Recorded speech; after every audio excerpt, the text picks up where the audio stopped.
السلام عليكم ورحمة الله وبركاته. أهلا بكم في قناتي فن الطبخ. أنا منى أحمد. لو أول مرة تشوفي القناة متبخليش عليا بلايك وفعلي الجرس عشان يوصلك كل فيديوهاتي.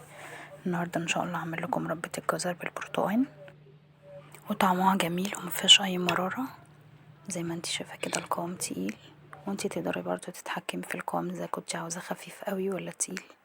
هنحتاج نص كيلو جزر متقشر بالشكل ده، القشرة بس الخارجية الخفيفة، ونص كيلو برتقان. ده برتقان بسرة مش برتقان بلدي اللي هو فيه بذر. ودي نص ليمونة، وده نص كيلو سكر، وانتي حسب الرغبة برضو، حابة تزودي حابة تقللي براحتك. والليمون هنا لما هنستخدمه كمادة حافظة، ممكن تستبدليه ان انتي تحطي نص معلقة صغيرة ملح ليمون. هتقشري الجزر بالشكل ده بالمقشطة.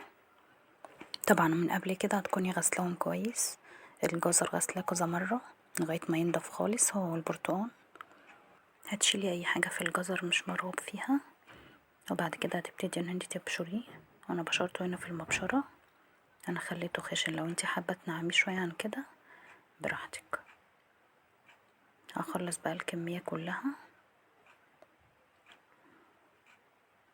بعد كده هبتدي ان انا احط السكر، ده النص كيلو زي ما اتفقنا، انتي حابة تقللي براحتك. هتوزعي بقى السكر كله على الجزر بالشكل ده عشان الجزر ينزل المية بتاعته كلها مع السكر. هتسيبي كده لمدة ساعة ولا ساعة ونص لغاية ما السكر يدوب خالص وينزل المية بتاعت الجزر.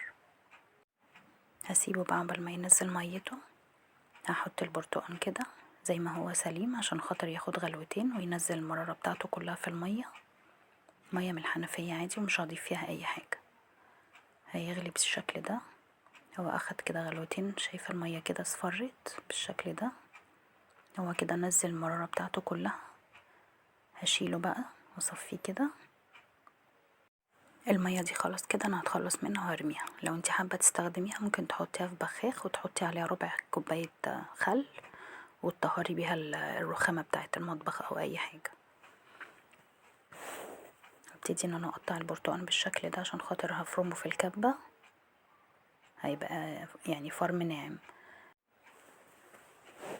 هو عامة ما بيبقاش فيه مرارة، يعني لو فيه مرارة بيبقى خفيف خالص، مرارة خفيفة خالص. السكر طبعا بيداري عليها. لو انتي حابة ان انتي تتخلصي من القشر خالص عادي هتلغي خالص الخطوة اللي فيها غلي البرتقان في المية دي، مش هتعمليها. وهتبتدي ان انتي تقشري البرتقان من القشر بتاعه، وتشيلي القشر الابيض اللي من جوه. وبعد كده تقطعيه قطع صغيرة خالص وتحطيه مع الجزر والسكر وترفعيهم على نار متوسطة. ده لو انتي مش حابة ان انتي تخلي القشر، بس هو القشر عامة بيدي طعم وبيدي ريحة جميلة جدا للمربى. هبتدي ان انا اقطعه كده كله، وهشيل الاجزاء اللي انتي شفتيها دي. هخلص الكمية كلها وبعد كده هرجعلك.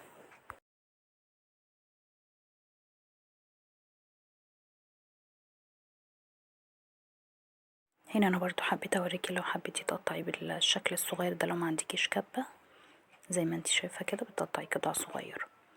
انا خلاص خلصت الكمية كلها. هبتدي ان انا بقى احطه في الكبة كده زي ما قلتلك، وهفرمه فرم ناعم.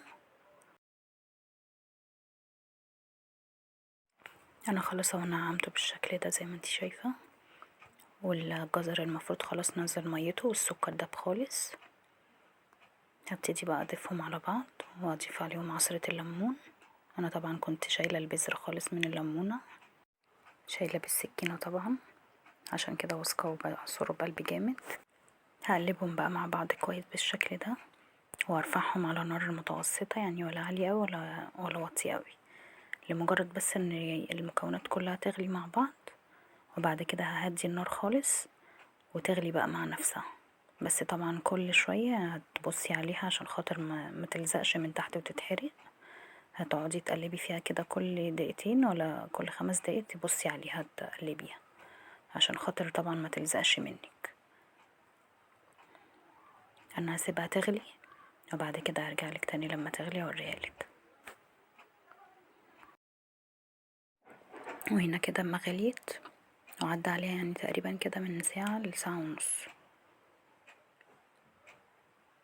انتي طبعا على طول باستمرار ايدك فيها عشان خاطر ما تلزقش. في المرحلة دي بقى لو انتي حابة ان انتي تنعميها هتعمليها في الخلاط يا اما بالهاند بلندر كده وهي على النار، تنعميها وتخليها تاخد غلوتين كمان، وبعد كده خلاص هتبقى خلاص خلصت وهتطفي عليها.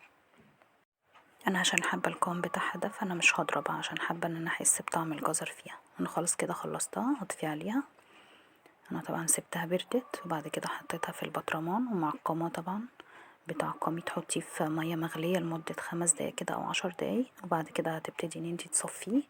اهم حاجة بعد ما تعقمي البطرمانات تنشفيها خالص، ما يبقاش فيها نقطة مية عشان ما يبوظش المربى. ولما تيجي تدوقيها ما تحطيش المعلقة اللي انتي هتاكلي بيها في البطرمان اللي هتشيليه في التلاجة. زي ما انتي شايفة بالشكل ده، جميلة طبعا وبتلمع وطعمها حلو قوي. جربيها وان شاء الله هتعجبك، وموفرة جدا. يعني النص كيلو جزر ونص كيلو برتقان عملوا معايا بطرمان كيلو اللي انتوا شايفينه ده، وكان فيه حبة كمان. انا هنا كنت بدوقها طعمها جميل. بعد ما هتحطي بقى المربى في البطرمان هتغطيها بالشكل ده، واهم حاجة تضغطي عليها بالمعلقة عشان خاطر تخرجي اي هوا فيها. هتحطيها بقى في التلاجة، ولما تيجي تاخدي بمعلقة نضيفة وتقفليها تاني. لو عجبتك ما تنسينيش في تفعيل الجرس. استودعكم الله الذي لا تضيع ودائعه. مع السلامة.